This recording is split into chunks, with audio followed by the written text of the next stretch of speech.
Good afternoon, everyone. This is a Hold tight. Hold tight.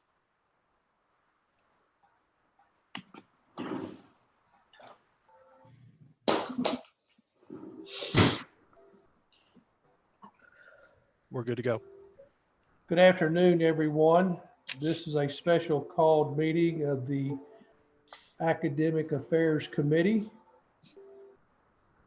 I will ask Secretary Brinkley to call the roll. Okay. Regent Bale, Present. Regent Ball, Present. Regent Brinkley is present, Regent Ernst. Present. Regent Bale, we have 5 members present representing a quorum of the Academic Affairs Committee. I believe we missed one, Regent Porter. Oh, I'm sorry. I read right past that. Regent Porter.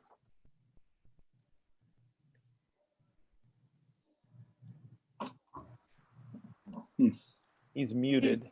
He's muted. Somebody call Beth. He just unmuted. Regent Porter. David, And do we need to David, do you need to know that Freddie and I are dialed in too? I know we're not on the committee, but I just wanted to see everybody. I miss you guys. Glad I get to see your all's faces, and it makes me feel a lot better to see my WKU people. So you just made my day. So I just felt like I had to dial in to say hi and look at everybody. I will add for the record on the roll that Chair Higdon and Regent Henson and Vice Chair McKinney are also on the call. Are there any other regents that I have missed? I was the most important. Can you hear me? Yes. Porter. Yes, David Porter, are you present? I am, yes. Okay. Regent Bale, we have all members of the Academic Affairs Committee present. You may proceed. Well, thank you very much, and thank everyone for making plans to attend this. I will turn things over to our provost directly, but let me say that since our meeting last Friday, there's been some additional information that has been presented that warrants reconsideration of 3 of the items that we did not address last week. And in recognition of the wide-ranging changes that have been implemented over the last year or two, it's certainly understandable that in all instances we may not recognize all those changes and what they entail, but I think it is important, and we all agree that the fiduciary duty of the Board of Regents has evolved, and we have an increase in accountability from all angles, including our legislature and the public in general, and we are trying to adhere to those as best we can. So Provost Stevens, would you give us a lead into our topics today? And Sure. Thank you so much. I really appreciate your willingness to reconvene so that we can discuss these 3 program proposals. I apologize for finding us in this position. We had a process that was used for curriculum review and approval that's been longstanding, and that process was used, unfortunately, because of the unprecedented times and your true need to be able to look at and evaluate these program proposals. We didn't submit enough information for you to do that. So we have already, and we were working toward a brand new process that would take care of this lack of information that we were going to implement July 1st anyway. But now we're going to submit additional information here on out, make sure that you have what you need to review even before July 1st. So with that, the 3 proposals, the big one is a BFA in film. This proposal was submitted to the CPE with an extensive justification and information. It was well received by the CPE. In fact, they were very excited about it. Rob Hale and I talked to them on the phone. We were all very excited about it. Unfortunately, because of the process we've used traditionally, that whole proposal wasn't submitted to you. So you now have that proposal. Travis, would you like to talk about that proposal briefly? Sure, thank you. So first off, I'd just like to thank everyone for considering this proposal today. I just want to give a little context for the program and just hit a few of the highlights from the CPE document that was not originally part of the proposal. So the proposal that you have in front of you began in earnest after film was one of 15 Grow and Enhance programs chosen as part of the CAPE process. But actually, it's sort of the culmination of a process that began way back in the fall of 2013 when we revised our Bachelor of Arts, or our BA in film.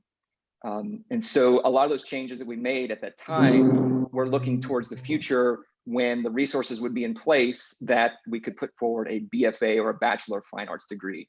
And so to the film faculty, a BFA is the ultimate expression of what a pre-professional film curriculum can and should be, while still being able to maintain our current BA for a liberal arts audience. So just a couple notes from the proposal itself. The BFA is designed to increase the creative output of student work up to 90 films. That's across all 3 cohorts. We increase the total number of film majors to up to 240.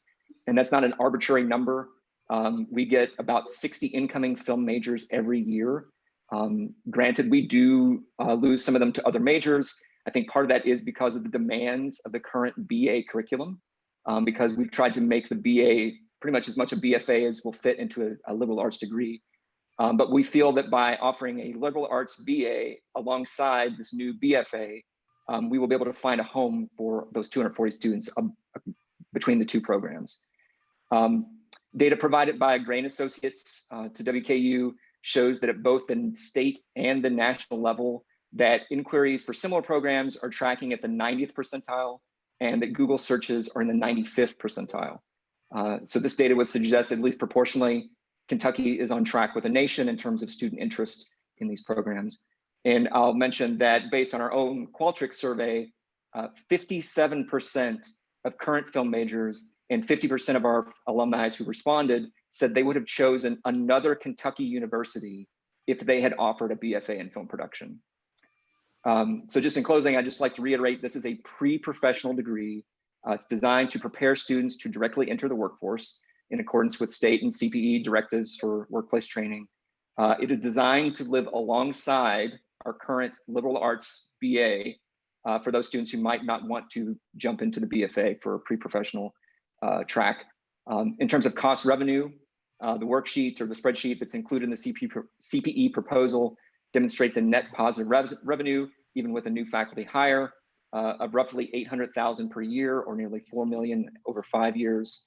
And just want to reiterate one more time, this will be the only program of its kind in the state, and we're confident that it'll be a calling card for the university. Thank you. Very nice. Very good presentation. Any questions for Travis, or comments, discussion? I have one question. Yes, sir. The question is, will there be any additional non-cash expense for students in this program other than what would be a prescribed student fee? So in terms of production costs, students typically are expected to pay for the crew's meals and any production design costs they may want for their student films. But aside from that program fee, which is described in the proposal, that is the only additional fee itself. Thank you. So, and to address the additional costs in terms of the student lunches and production design, we are hoping to build a fund. That is one of our goals as a program, to build an endowed fund to help cover those costs, those out-of-pocket costs. But anyway, thank you.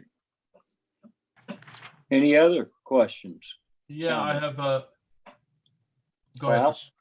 I have 2 questions. The one thing is, you mentioned that you will hire a new faculty member for this program. Has that already been done, or is this, when will that happen?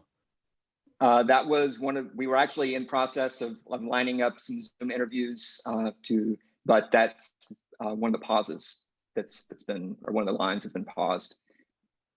Okay, is this somebody you really need to get this program off the ground? You know, it's not a long-term solution to go without them, but, you know, in terms of at least getting the program started and getting it off the ground, you know, we as a faculty have discussed what our options could be, and we think that at least for the short term, we can get this off the ground. Okay, good.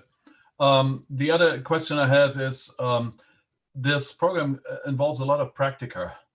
Can you elaborate how you actually placing these people within getting these practical experiences, or is that all in-house? So in terms of the practicum, it's in-house. So the idea is that every year that we go through a cycle of films. And so students are getting classroom instruction, they're getting instruction in labs, and then the practicum, they're actually going out and making their films. And so, you know, they're going to leave here with a resume with over 60 credits, having worked on each of those films.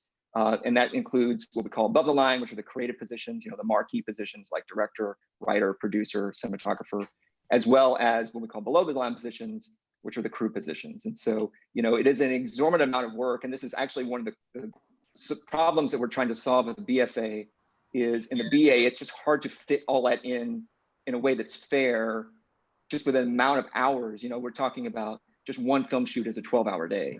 So, you know, to give student credit where credit is due in the curriculum, that's where the practicums kind of come into that. So, is there any chance you can place them with some professional companies? Well, that is the ultimate goal, yes. So I will say that Professor Thomason is actually in the process of putting together a study away in Los Angeles, hopefully for the May term. We're actually going to be doing some research there next summer. We're already setting it up. And so, yes, ultimately the goal is to place students, to have these job opportunities lined up for them when they graduate. Okay, sounds good. Thank you. Yep. All right. Any other questions? Comments? Can If I, not, I'll, Dr. Bell, can I ask a question? sure, Julie. Yes, sir. What, do you have an idea of what the cost will be to the students if you cannot get that funding to be able to help them for the cruise feeds and some other, the cruise meals and other things like that? Can you give us an estimate? Because I just have a feeling things are going to be a little tight. Sure, of course. Students come back to campus. It really depends on the extravagance, I suppose, of the producer and the meals. You know, it could be, we're talking about $100 a day for meals. Now, if you have a resourceful producer, they can get, we've had students get meals for $60 a day, or donated even. So that is, in terms of production design, you know, that's really going to be dependent on the elaborateness of the story. If the student wants to make a movie that takes place on a space station, they're going to have to provide some resources to build a space station. That actually happened in my graduate program. So, you know, it really just depends. I mean, if they're shooting a story that takes place in a location, there may be no cost at all if they can get the location donated. So, Thank you. I appreciate that. All right. Anyone else? If not, I will entertain a motion for action item 3. So moved. Second. And motion and a second. Was the second by Regent Porter? It's Regent Ball. Regent Ball. Okay. I can. If I could have a call for the vote, then Regent Brinkley. Okay. Call is for action item AA3, Bachelor of Arts in Film Production. Regent Bale. Yes. Regent Ball, Yes. Regent Brinkley is yes. Regent Ernst, Yes. Regent Porter, Yes. Regent Bale, vote is 5 in favor, 0 opposed. Action item AA3 passes. Thank you very much. The next item was involved the approval for game design. And Provost Stevens, would you like to tell us about that? Game design is a certificate program. When we did the Gray Associates workshop, one of the things that we did on the first day was we broke out in groups, identified potential new areas of growth for this region and WKU. And game design came out to be one of those areas. I think it was in the top 5. I think the art department, in deciding to start with a certificate, is smart.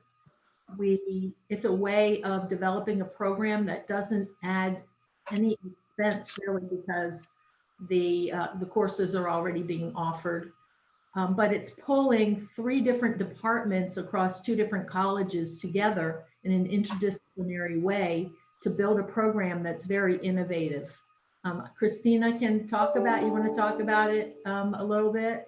Sure. And am I unmuted at this point? You can No, hear you're me? good. Okay, We can hear you. And I wanted to reiterate, thank you, Provost Stevens, and thank you to the Board of Regents for having us come back for a special called meeting. And to reiterate, the game design certificate is truly interdisciplinary. It's housed in art, I think, mostly because I offered to do the paperwork, but it's been hands-on computer science, us and the comm department who've been developing this. And it's been, I think, a great partnership. I wanted to talk for a second about the certificate process and what that might look like, because the certificates at WKU and how we're thinking about them, at least from the grassroots level, like this is kind of a notes from the boots on the ground to give you all maybe some context about these 2 certificates and then this one too, that we were encouraged in the CAPE process really to come up with ideas for curriculum that were innovative, flexible, student-focused, and market and industry driven. And I think 2 things emerged out of that. One was that specific types of programs were considered. And so game design is really one there. And so is graphic design. So we're being innovative with the types of curriculum and programs we're thinking about, but we're really starting to be innovative with how the curriculum is delivered too. And so kind of like these 2 types of innovations, one programs, and the other is how can we be innovative and a forward-looking university in not just what we're teaching, but how we're teaching. And the certificate is something that's very flexible. It's almost modular, and we're really starting conversations across units. So not just with game design, but there's advertising and art have been having big conversations about how we can create what we're calling stackable certificates. And so the idea is that a student can come in, and you would still, for a degree-seeking student, have to have a major, but you could potentially have multiple certificates then instead of a major minor combo, or you could have a major minor in a certificate. And so it really gives students flexibility to customize their own curriculum. And that for me has been really exciting. And I think a lot of folks are feeling momentum coming out of the CAPE process and thinking about, okay, how can we come up with a new delivery system for our curriculum? And the certificates are smaller than a minor. Ours are both 18 hours. They are credentialed programs in and of themselves. So a student can come in as a credential seeking student for a certificate. You cannot come into the university as a minor seeking student, for example. And with a certificate 18 hours, which is 6 classes, it really gives people an opportunity either to have a certificate as part of their program of study, or it gives us a whole new untapped market of folks who are either retraining or coming back after college, or electing not to do a full 4-year program, but want some sort of a credential. So we're hoping to go after, we're hoping to recruit non-traditional markets as well. So that's all kind of the backstory about certificates in general. And I've got other notes up. So as far as game goes, you have, I think, the gray data in front of you. The gray data has been very positive in terms of something in this zip code existing. It is positive as far as student interest, as far as potential revenue. Let me find so student interest, there's lack of similar programs in the region and the employability of graduates. And one comment about this game program specifically, it's unusual, definitely in our market, because I've done tons of research on our benchmarks. There are a number of game type programs. This is the only one that pairs art and design with computer science. So the other programs are either coming through art or they're coming through computer science. One of our colleagues, Dr. Joseph Hofswell in COM, he's our COM liaison for the program, was at the Level Up Expo convention in Las Vegas. It's a gaming convention in February. And he spoke at that point to 16 different independent game developers, developing companies. And everybody he talked to, the companies themselves were a mix of art and computer science grads, but they all said they went to schools that were either a computer science degree in game or an art degree in game, and they all wished that they had been able to do a combo type program like this. They also said that a student with that type of background coming out would be more competitive in the industry. So as far as game goes, within our current COVID climate, the game industry has, like within the first week of stay at home, it increased by 44% in terms of revenue generated. The gaming industry in 2019 made $152 billion worldwide. In 2017, 18.4 billion just in the United States. And the US game revenue is forecast to reach 230 billion by 2022. So this is an enormous industry. It's one that we're not tapping into as a university and not within our region. So it feels like something that could be super beneficial and a revenue generator for WKU. I'd also like to add that I sent through Julia a Chronicle article about computer science and pairing computer science with a whole lot of other different kinds of programs. I hope you got a chance to look at it. It's very exciting, the idea of pairing computer science with other, the span of different kinds of options were great. But the point is that WKU's computer science department is relatively small. They've got 34 majors, about 100 pre-majors. And in order for us to actually expand that for this region, this is a great opportunity for us to try it. The certificate is good. If it is successful, this could in fact turn into a bachelor's program and might expand across campus to other areas where we can pair computer science programming, understanding, and language, and the technology associated with that with other programs. So I think it's a good way to get started and see how we do. Yes, and to Dr. Stevens' point, one thing a certificate allows us to do is test the market, because it is a relatively small program. It's 18 hours. Bringing in a new major is much more resource intensive. And so this allows us to see if there's interest. Basically, we are using our current resources. There's no, the initial ask has no more, there are no new resources needed. If this takes off, it will be self-generating. So it will be, with our new budget model, money in, interest in will allow us to grow the program. I also I've forgotten to mention that we have not just one, but multiple esports teams on our campus, and it's growing. And the esports actually they give out scholarships. So it's somewhere between, I think, 30 and 35 scholarship esports students on our campus.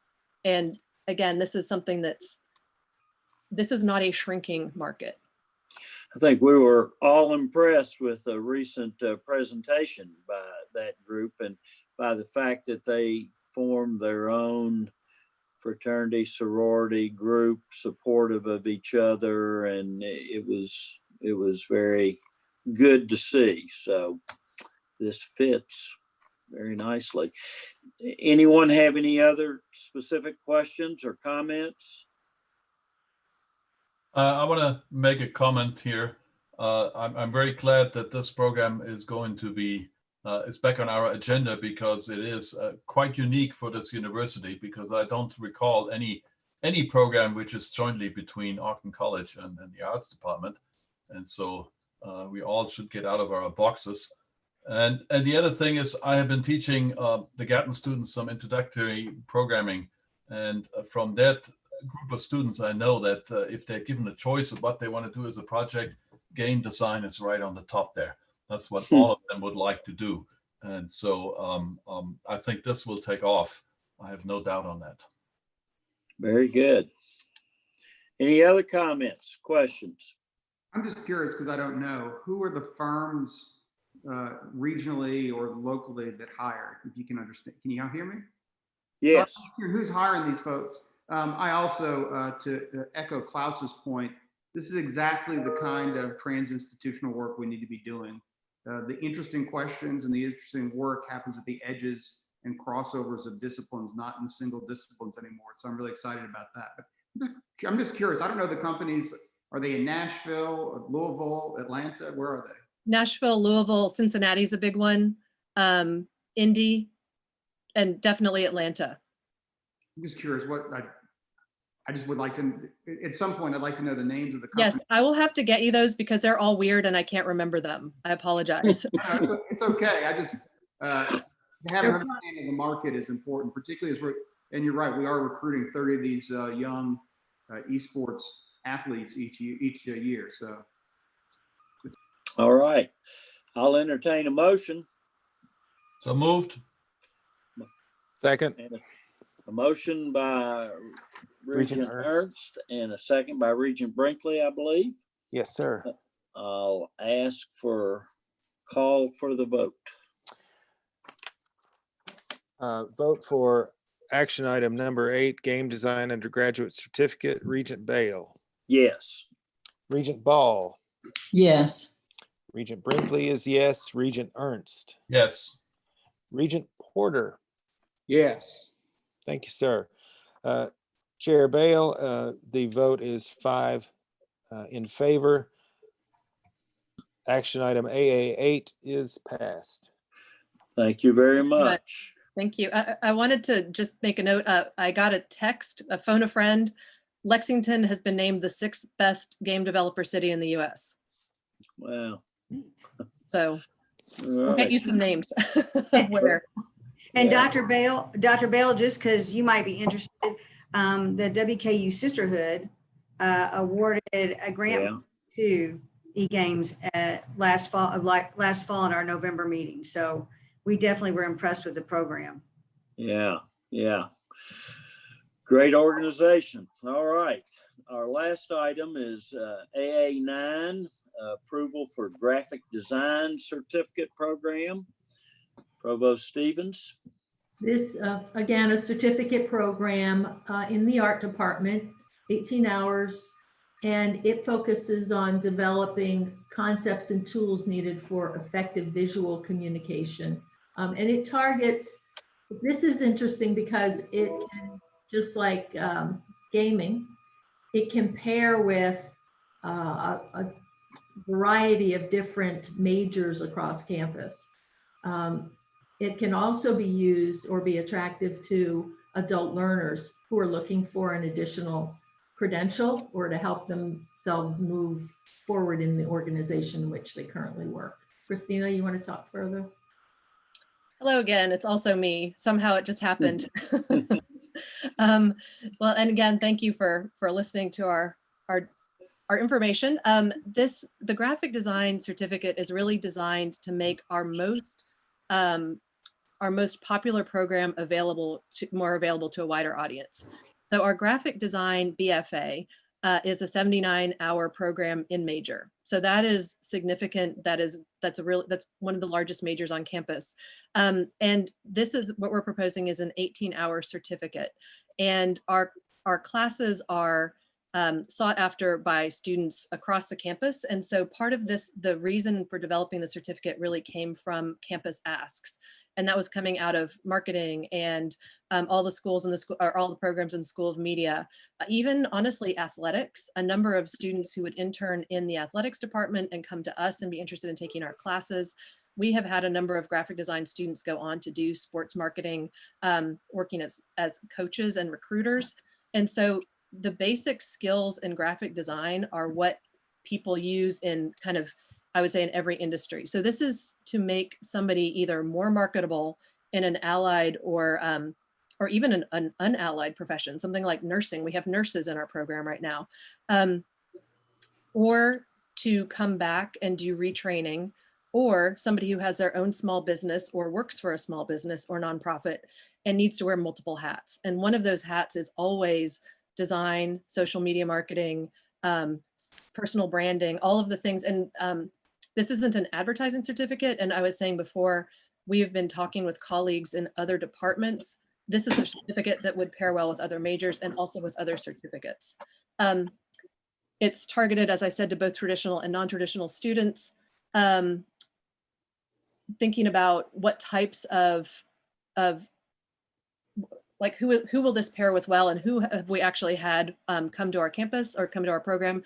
Anything in business or entrepreneurship, if you're going to do a startup, you need to have these skills under your belt. Anything nonprofit or faith-based, again, you're wearing multiple hats in companies that have a low margin. At journalism and professional writing, advertising and PR, marketing, corporate comm, coaching. And just to give you an idea of the students, the reach that we currently have, students in either our basic graphic design classes or the classes that lead into those classes. We have students with majors in org leadership, advertising, marketing, chemistry, psychology, and psychological sciences, manufacturing, tech, theater, film, computer science, engineering, exercise science, nursing, performing arts, English, and Chinese.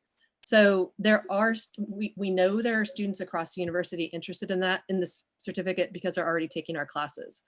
Why have a certificate? It is so you can then have a credential that is on your diploma that you can put on your resume that makes you more marketable and scales up and gives you value added for your degree. Very good. Questions, comments for Christina? I want her giving my next presentation. Very good. If there are none, I'll entertain a motion. So moved. Regent Ernst, and a second. Second. We'll give that to Regent Ball. Any further discussion? If not, I'll ask for a call for the vote.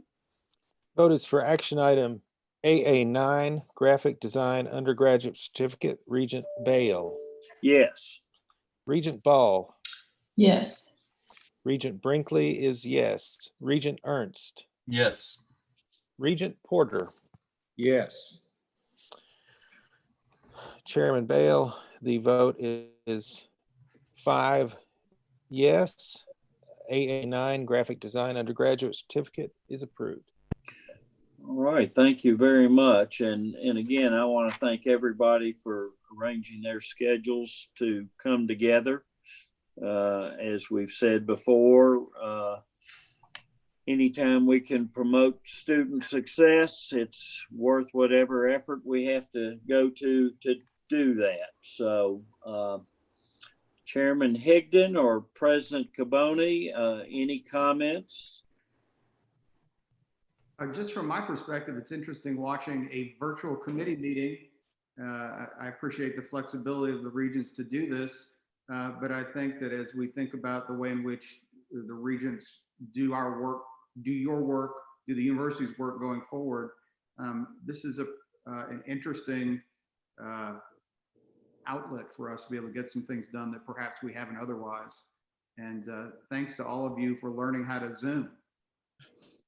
Yes. It's a lesson of love. Thanks, everyone. Thank you. Really Thank appreciate you all for taking extra time. Thanks, It's good to see Provost everybody. Stevens, and thanks to Regent Henson for joining us. She's looking for things to do, I think, but that's good. Now, she misses you guys. I'm working. And Dr. Bale, Winnie, and I and China are really still best friends, just so you know. Trying to get. All right. All right. Well, President, sorry, one last text in. President Caboni, these are some, so we have Frog Dice, Hit Sense, Two Scoop Games, and Video Bread are 4 game companies in Kentucky. Awesome. All right. I knew Hit Sense, so Yeah. 1 of 4. You didn't know frog dice. I did not. I'm gonna go Google them right now. All right. I'm- Well, I'm I very- appreciate, I'm very grateful that these programs are now can move forward because I think they're all wonderful and will really serve us well. yeah. Thank Well, you. I- And a lot agree of with that. scholarship money out there. Yes. Mhm. True. I agree with that. And I'm going to let Regent Ernst have the last word with that. I'm going to call this adjourned. Thank you. Okay. Thanks, everybody. Thank you. Julie Henson. Oh, Yeah. Did you get your hair cut? All right. So I I'm went, getting off. I went to a Speakeasy hair salon, just so you know. Ah, Prohibition causes a lot of things to happen, and I just attended a Speakeasy hair salon. all right. All right. I just wanted to know. Yeah. Yes. I was hoping nobody